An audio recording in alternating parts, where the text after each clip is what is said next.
Welcome to the Roetzel Health Law Hotspot. Health Law Hotspot is a podcast for physicians and health professionals that covers the legal issues and trends that affect the healthcare industry. Hi, everyone. Welcome to the Health Law Hotspot. I'm Ericka Adler, shareholder and leader of the healthcare practice group at Roetzel and And today I'm joined by my colleague, Christina Kuta, who's my favorite guest and also a member of our health law practice.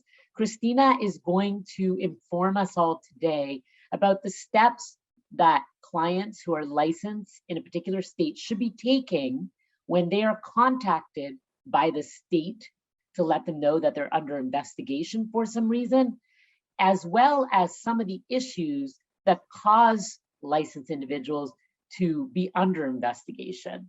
I'm sure there's more that we're going to cover as well, but let's just jump right into it. Christina, you're a licensed professional, a doctor, a dentist, another professional. You're contacted by the state. How does that contact usually occur, and what should that provider be thinking about?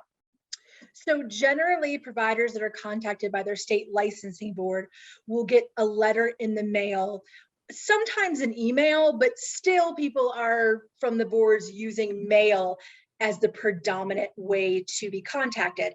And a lot of people would think something important becomes certified or, through some kind of carrier like FedEx, UPS. That's generally not been my experience. It's just the good old United States Postal Service delivering a letter to a provider from their state medical board.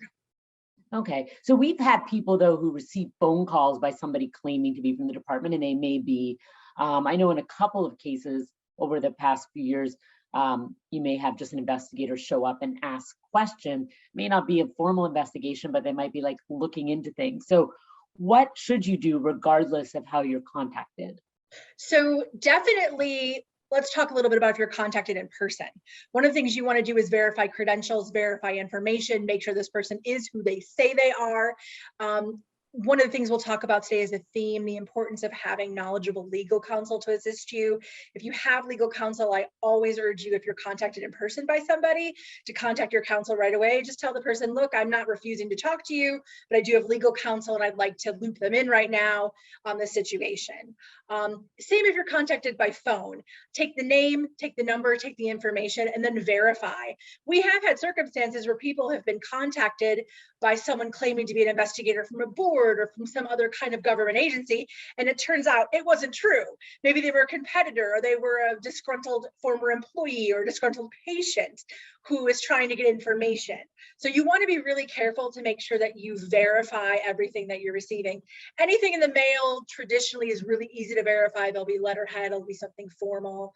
But one of the also things you want to do when you get any kind of contact is don't ignore it. If you get a letter in the mail, it would surprise you, but we've had clients that see something and just don't think it's a big deal. It'll say, from so-and-so from this medical board, we want to talk to you. Please contact us at your earliest convenience or within 30 days to discuss a matter or set up an appointment.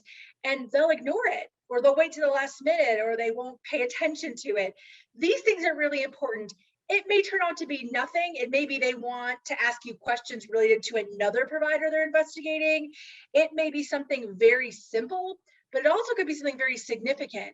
And even when it's something simple, you make it a bigger issue if you ignore it, if you don't meet time frames, etc. You want to make sure you're doing everything you can to meet the expectations of the medical board, so you are not later then turning something that was a molehill into a mountain. Right, and I think you and I have talked about in the past how it's really important to make sure that you actually get the email or the letter. So making sure that your information is correct so you don't miss that deadline is key as well, right? Absolutely. In fact, I'm going to share with all of you a very cautionary tale that's going to sound like it was a made-up fiction, but it absolutely happened. We worked with a client that came to us, and here was his situation. In the state of Illinois, for example, the medical board will send letters out if it turns out you haven't paid taxes. And it may just been an oversight and error. Sometimes the Department of Revenue is wrong. But either way, if you show up on a list as owing a tax debt, the state medical board will send you a letter and it'll say you have to clear this up in 60 days or your license will be suspended. And this particular physician did not update his mailing address with the state medical board, just failed to do it. And because of that, the letter went out to an old address. The medical board got it back saying this person doesn't live here, but it doesn't matter. There was no forwarding address, and they are not obligated under the law to try to find you. You're obligated to tell them where you are and keep your address updated. This physician didn't do that, found out his license was suspended because his employer, a very large medical center, did a routine check. And when they did the check, they saw he didn't have a license. Contacted the board, figured out what happened, paid the back tax, which was under $500, very minimal amount of money here, and had his license restored within a couple of days. Maybe it was a week that he was actually suspended. Well, what he didn't do is, under Medicare, any Medicare enrolled provider has an obligation if there's an action taken against your license to inform Medicare within 30 days. He didn't know about that, didn't do it. So he got a letter 6 months later from Medicare saying, you didn't tell us your license was suspended, and so you're basically revoked for Medicare for 3 years. He appealed. Medicare said, we have no leeway here. We understand the situation is awful. We understand that this was an error when you never got the letter from your state medical board. Doesn't matter. This is the law. When you get out of Medicare for 3 years, you get fired. All the other commercial payers drop you as a payor. And basically, this physician went from being a very active part of the medical profession, having a great career, to spending 3 years not being able to practice medicine at all, and lost his livelihood because he did not update his address with the state medical board. And now, for here on after, anytime he wants to be enrolled in a payor, or wants to renew his board certification, or wants to get on a medical staff at a hospital, he has to disclose that he was revoked from Medicare for 3 years, which is not a good look when you're applying for these types of being involved in these types of payors and with medical centers and employers. So that one poor oversight really cost him his career. So very important to always make sure your contact information is updated. If you're moving, tell the Postal Service first, and then tell the state medical board. Right. And I think that's a really good point. And the interrelationship. So for example, you may also have had a duty to tell your employer if you're working somewhere, because most contracts will require you. Plus, if something happens in one state and you're licensed in another, it can trigger your licensure in another state. So there can be a whole series of repercussions based on something that happens in one state, even if you think you've resolved it. Right. Absolutely. And let's say a lot of doctors are licensed in more than one state. They'll be licensed in border states, particularly if they live near a border. So the issue with that is, let's say you're licensed in Indiana and Michigan, and Indiana, the state of Indiana, takes action against your license somehow. You may have an obligation based on the Medical Practice Act or your Professional Practice Act in Michigan to inform them that you had an action taken against you in Indiana. It may be something that Michigan, if they know about, wouldn't do anything, wouldn't take any action against your license. But the fact that you didn't tell them and you had an obligation can compound it and make it an issue. So you really have to pay attention to what your obligations are too, as far as if something happens in state A, you may have an obligation to notify state B. And if you don't, it may make the situation much, much worse for you. Right. We also have to assume that states are going to find out about things. So we recently had a client who by mistake missed a renewal for their license, and it was only like 5 days or whatever, and they fixed it. So the question we have is there an affirmative obligation to let the state know? Do we just take our chances and see if the state finds out?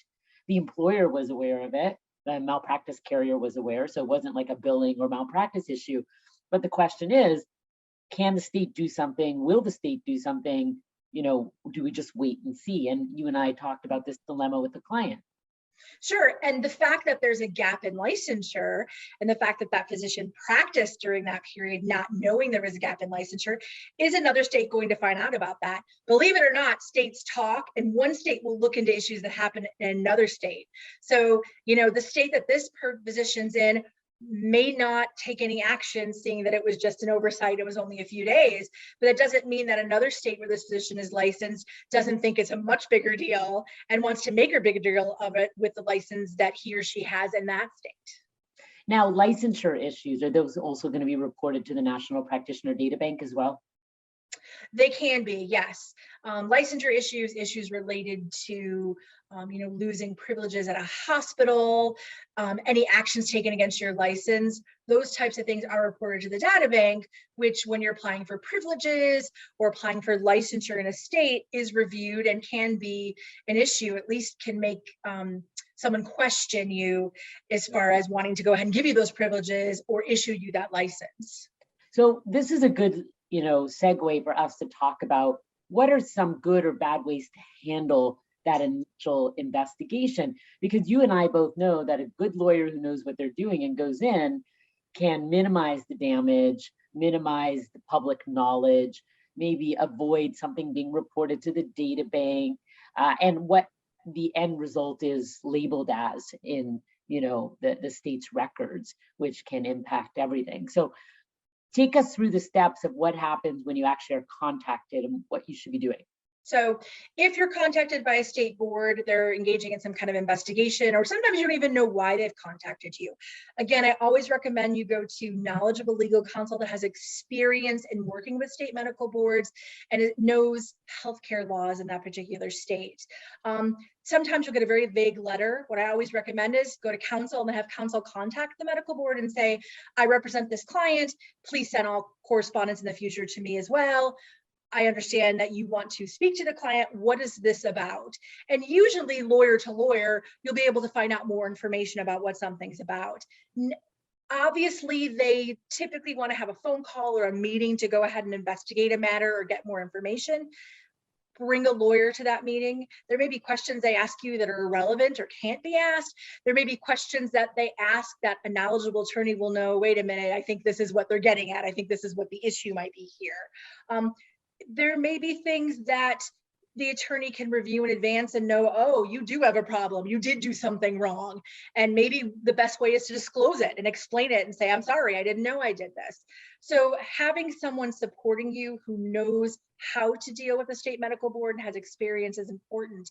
And like you said, especially with outcomes, there are certain actions taken against a license that must be reported publicly in certain states.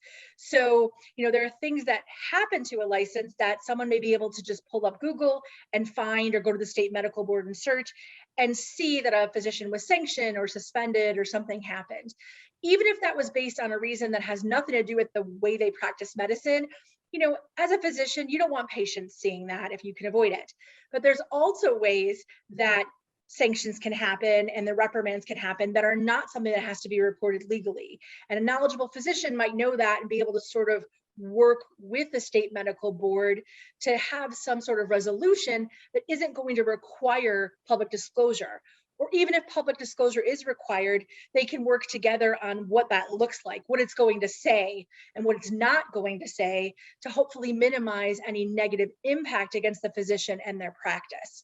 So really important not to go this alone. A lot of people, we've had several times where clients have come to us, actually they've already talked to the medical board and they've just spilled their guts on everything. And it may be things that we're going to have to disclose later and things we're going to have to obviously be honest about, but there's a way you can approach that. There's a way you can respond, and there's a way you can be prepared in advance that's really important. So always consult legal counsel to help you before you actually speak with anybody at the medical board. And people are concerned that they're going to think you're guilty of something if you do that.